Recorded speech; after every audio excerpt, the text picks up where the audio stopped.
Hello BookTube, my name is Elizabeth. Welcome or welcome back to my channel, Bookhands and Books. I bought a cheap tripod this weekend. It's a teeny tiny plastic thing that I can put on something, and I'm trying to film from this location. I don't know how it's going. Let me know if the angle is a bit too weird because it's a bit lower than me and I have to be a bit farther away from the camera, but the background is more colorful than my usual background, so I thought it would be fun to film from here. So let me know if it's bothering you. Also, I'm farther away from the phone, so I don't know if I will need a microphone at the moment. I am speaking with my same voice as usual, so I hope the microphone is picking it up. If not, I'll adjust. Anyway, this is my TBR check-in and my wrap-up for the month of September. I have my trusty notebook with me to tell me how many unread books I have. So September was shorty September. I read quite a few books. I read 15 books. 2 of them only were from the library. That means that I read 13 of my own books. So now I have to come closer. So 13. I bought 3 books and I unhauled 1. So that's a difference of minus 11 for a result of 157 unread books. So this minus 1 here, it's a book that I had taken in a little free library. More and more I noticed that the books that I take from little free libraries, I don't find them interesting once I bring them back home. They look interesting among the 15 or 20 books in the box, but once they're home among the 150 books that I chose among the thousands of books at the bookstore, they look less interesting. So perhaps I'm going to give a break with little free libraries. I don't know. But anyway, minus 11, that's good. Congratulations me. These books here are the highlight of my month. I'm not going to talk about the 15 books that I read. 4 of them I already talked about in an earlier video. 3 of them were romances. I read 3 books that were romances for autumn amour. They did the job. I don't necessarily have anything more to say about them. But these I would like to talk about. Well, this one, not so much. This is my book of Greek plays. I just want to say that I read 3 of them this month. I am still finding them wonderful. I read The Persians by Aeschylus. I talked about it in my earlier video. And I also read 2 plays by Sophocles. Sophocles? I forgot to check. I read Oedipus the King and Antigone. But I want to talk about it in a different video, so I'm not going to say anything more about this. Then there are these books. Where do I start? I'm going to start with the books that exist in English that were originally written in English. This is The Return of the Trickster by Eden Robinson. It is the last book in the Trickster trilogy. I read the first one a couple of years ago when it was a finalist for Canada Reads, and I read the other 2 this year. So one earlier this year, the second earlier this year, and now I've just read the third one. There is quite a stark difference in the style between the first one and the last one, and it brings me to question whether the author knew where she was going when she started to write the book. I have not read any author interviews. I have not read any analysis of the book. I have read nothing outside the books themselves. And the book themselves make me think that the author didn't know what she would be writing when she started her trilogy. The first book is very much a book of general literature with just a bit of magical realism in it. We are following Jared, who is 18-year-old. His life is kind of messed up, but he's trying to put it together and he's trying to turn over a new leaf. So it's kind of a normal life for a teenager. In the second book, he moves to Vancouver to go to school, and a bunch of weird things start to happen. At the beginning of the book, it's just spirits that he sees, and at the end of the book, there's sort of an explosion of magic. And in this one, it's just pure fantasy. There are so many fantastical creatures in here. There are tricksters, otter people, a Sasquatch, ghosts, witches, sorcerers, shapeshifters. There's a bunch of things.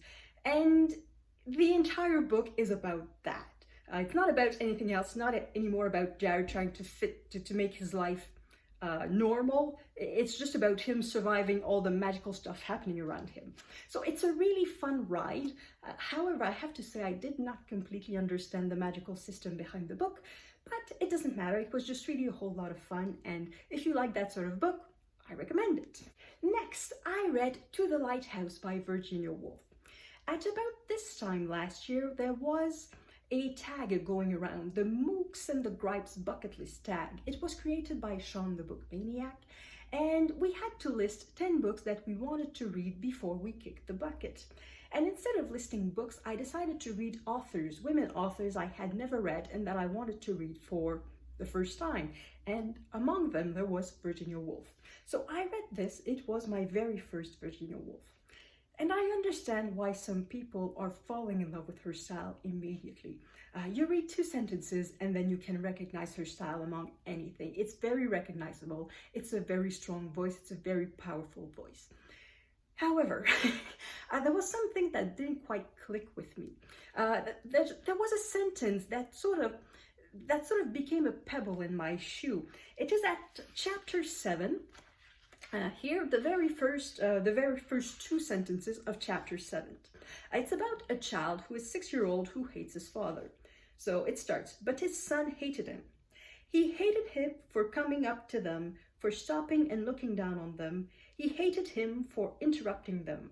He hated him for the exaltation and sublimity of his gestures, for the magnificence of his head, for his exactingness and egotism, for there he stood, commanding them to attend to him. But most of all, he hated the twang and twitter of his father's emotion, which, vibrating round them, disturbed the perfect simplicity and good sense of his relations with his mother. So obviously, this is the feelings of a 6-year-old. However, they are told in the magnificent words of Virginia Woolf. These words are very much adult words. So what happened was I was trying to translate back into the words of a 6-year-old what these feelings could be. And I could not figure out for the life of me what a 6-year-old could feel, could see, that could be translated as hating someone for the exaltation and sublimity of his gestures. It doesn't mean anything for a 6-year-old. Just try to picture in your mind a 6-year-old hating his father because okay, he's interrupting him, he's sort of between his mother and him, he makes the situation complicated. There's a lot of reasons why a 6-year-old could hate his father, but what feeling, what thought could be the equivalent of hating someone for the exaltation and sublimity of his gestures? And I couldn't figure out what it was. And same thing for the exactingness. Well, egotism, that one is more understandable. But it's really the exaltation and sublimity of the gestures. That one, I could not figure out what it was. And then I sort of started to doubt at other places too, whether the words that Virginia Woolf used were really describing the characters or if they were just describing whatever Virginia Woolf was thinking. So this little teeny tiny sentence sort of made me doubt. So that means I did not completely, totally enjoy it. I did enjoy it. I'm very glad I read it. I'm sure I'm going to read other Virginia Woolfs. However, I cannot say that it's sort of love at first read, that I'm going to read every one of her book. I'm going to read other Virginia Woolfs, but not tomorrow, not next week, just eventually, one day. Then I read 2 classics of French-Canadian literature. This is L'Homme Rapaillé. Okay, I'm going to have to figure out the angles of filming from here. L'Homme Rapaillé. This is a collection of poetry, and it is probably one of the most famous collection of poetry coming from French Canada. This is very often mandatory reading in school. It was not for me. It was for my brother, and that's how I ended up with this copy. He got it when he was in college and wanted to get rid of it, so I just salvaged it. And I read it, and I kind of liked it. I cannot say again that I fell in love head over heels with it. However, this was the first collection of poetry that I was reading in French in quite a while. I cannot say that I'm reading a lot of poetry in general. My interest in poetry really comes from BookTube, and because I watch BookTube in English and I BookTube in English, I am more interested in English poetry. And I have to admit that it's so much easier to read poetry in French than it is to read poetry in English. Especially poetry in French from contemporary times, from a local place. That means that I understood the illusion. Whenever there was mention of nature, I knew exactly what the tree or the plant looked like. I knew all the connotations of the symbols. I knew a lot of things. And whenever I read the poem, and I could get the tone of it, and it might be very obvious, well, the tone of a poem, how hard is that? For me, it's quite hard in English to figure out whether a poem is completely lyrical, is sarcastic, is claiming for something. It's a poem of anger, it's a poem of sadness. I don't always get it. But this one, I think I got it. At least I got the interpretation that I got was a valid one. I don't know if it's the correct one, but I think whatever interpretation I made, whatever impression I got was valid. So at least it's a beginning. So I'm very happy I read this. But as I said, it's not something I'm going to reread 3,000 times. At least I don't think so. Who knows what the future holds, but I'm glad I read this. And the other one is La Sagouine.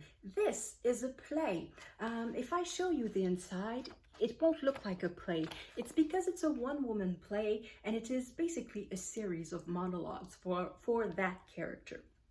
And that character is a woman who was more or less born with the century, the 20th century. So basically she was born approximately in 1900. So when the play came out in 1971, she was almost 70 years old. I'm not saying this is a real person, this is a completely fictitious person, but it feels like a very real person. This woman is somebody of the lowest classes. She had the hardest childhood possible. Not that she was beaten or starved or anything like that. It's just that she grew up in dirt poor poverty. And that financial poverty also came with some sort of cultural poverty, of a poverty of the mind, I would say. It's somebody who has never been outside their village, well, outside the village a little bit, but not much farther than the next big town. And the perspectives of that person are very much anchored in the little village where they grew up, where she grew up. She grew up in a shack, a fisherman's shack along the coast. Life was extremely harsh. There was not always food. You had to work extremely hard for the little bit that you got. Very often they lived off the charity of other people. And this character sort of talks about her childhood, her youth, what Christmas means, the church, death, a funeral, and so many interesting things. And I really enjoyed, in particular, the way it was written, because that play is written entirely in dialect. I'm going to show you an example. So this is the first page, the very beginning, and here, I don't know if you can see, this word here, P-A-R-S-O-U-N-E. Can you guess what it is? It is the word person. So in English, person, P-E-R-S-O-N. In French, P-E-R-S-O-N-N-E, and it's pronounced personne. However, here it is spelled like it is pronounced over there, and I guessed over there it's pronounced personne. So instead of personne, it's personne. And I thought that was super interesting. And one of the first things that I thought was, well, this book has been translated in English. How was it translated? And the first thought that came to my mind was, I hope it's translated in Newfoundlandish. Because in Newfoundland, they have this accent and this dialect, I'm going to call it, that is quite different from the standard English of Toronto or Ottawa or anywhere else in Canada.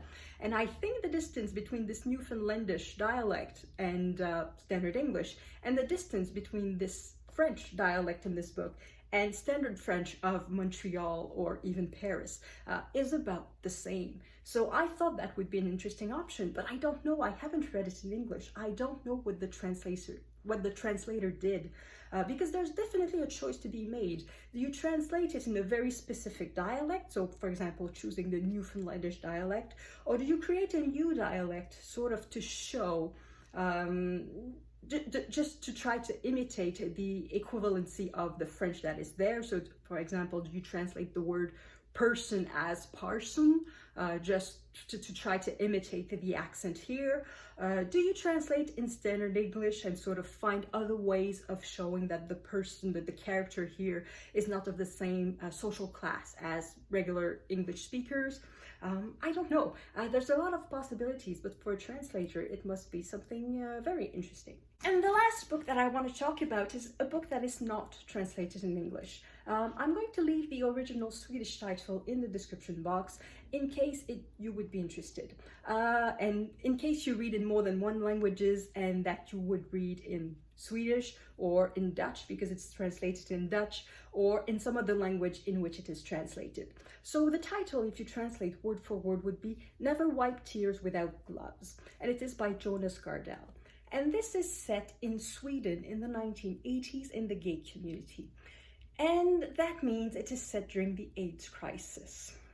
So we follow mainly two main characters, two young men, one named Benjamin and the other one named Rasmus. They meet at a Christmas dinner party, and throughout the book we will follow the what happens to all the guests at that dinner party. Basically, it's almost a game of who survives and who does not.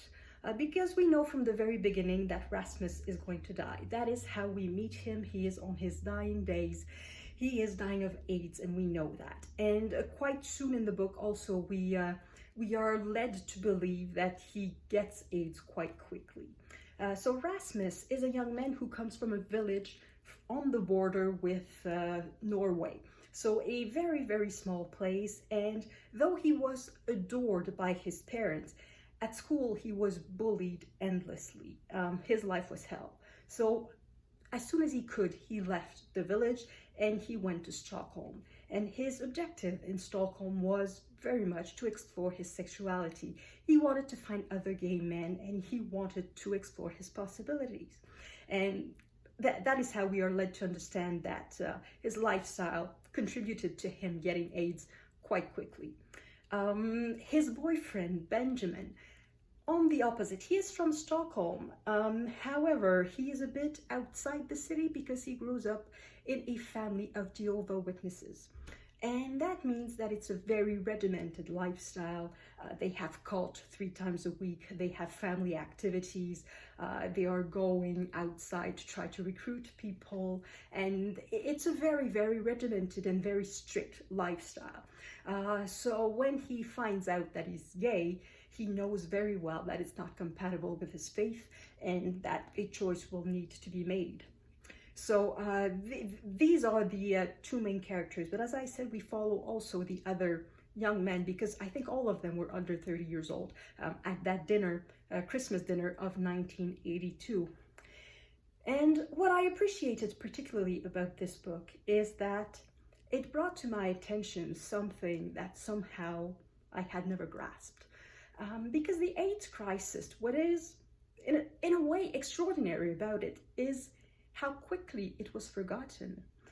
I don't think I had ever grasped the fear that homosexuals felt in the 1980s when that disease arrived.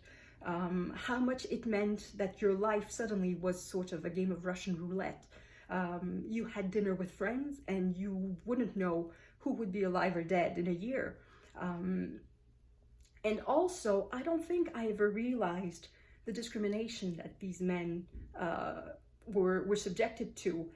Many of them didn't want to go to the hospital because they would be treated badly if they were treated at all. Some doctors were calling for the exclusion of patients with HIV, or even before it was called HIV, when it was called the gay cancer or something like that. They wanted to place the homosexuals in a prison, I guess. Apparently there was a call in Sweden for, I'm trying to find the word in English, that's the problem with reading it in French. Seropositif, people with HIV, there was a call for these people to be tattooed. And it's clearly reminding of Auschwitz.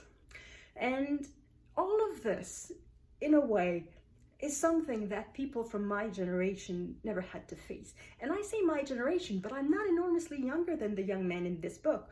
In 1982, they are 19 or 20 years old. I'm about 15 years younger than that. So that's not even a full generation, it's half a generation. And it's not something any of my contemporaries had to face. I'm not saying that they never had to face discrimination, but not that level. I don't think there was ever any threat of them being put in quarantines, of being tattooed, of being registered with the government or anything like that. It is, in a way, amazing the progress that happened. Because when I was 19 or 20, the main question concerning homosexuals and the LGBTQ plus community was gay marriage. It was not a deadly disease. It was something very positive. So in a way, it's quite amazing the progress that was made in those 15, 20 years of difference. And the other thing I didn't quite realize in this book was how difficult on a personal point of view, it could have been to come out of the closet. Because we see, I don't want to give spoilers in case it becomes translated in English, because I think that's the reason why I want to talk about this book. I hope somebody somewhere that has a bit of influence will see that this book exists and have it translated in English, because I think it's that wonderful. We see that for some of these characters, some of these men, because it's all about young men, they had to break up with their families, many of them. Some others managed to maintain ties with their families. However, once they were dead of AIDS, their homosexuality was denied. Suddenly, they were not homosexuals anymore. At the funeral, there was no mention of their boyfriend, of their friend. If there was a girl with whom they were closer, it was not a friend anymore, that was a girlfriend. They had died of cancer and they were asking for donations to the Cancer Society. They were sort of put back in the closet once they died, because in some way the family had never really accepted it. And I'm not going to say that this is something that cannot happen today, because obviously it can, even in countries as open-minded as Sweden or Canada or other places like that. However, I think it is much less common. I think a lot of progress has been made, and I think on the whole, the situation for LGBTQ people is much better than it was in the 1980s. But all of this to say that I'm very glad I read this book. It is one of the best books that I've read. I did cry a little bit. However, it's not a tearjerker. It is not made to make you cry. It's not misery porn. It is really a very good story about the AIDS crisis in Sweden. And though it is very anchored in Sweden, there's a mention of many places in Stockholm and many regions in Sweden, I think it's a universal story. Because the same thing happened in Montreal, in Toronto, in Sydney, in Berlin, in basically any place on the planet. It's the same story that happened in the 1980s. So anyway, I really wish that this book will be translated in English one day. It's absolutely worth it. So that's it. That's all that I wanted to talk about. So thank you everyone for watching. Let me know in the comments what you think of this new location, this new filming place. I think I'm going to try to film a few videos like that to see how it goes, just for me to get used to my new location and see how I can move, and how I can the possibilities that offers this setting, see how the light goes after dark and things like that. So thank you everyone for watching. I will see you in the next video. À la prochaine.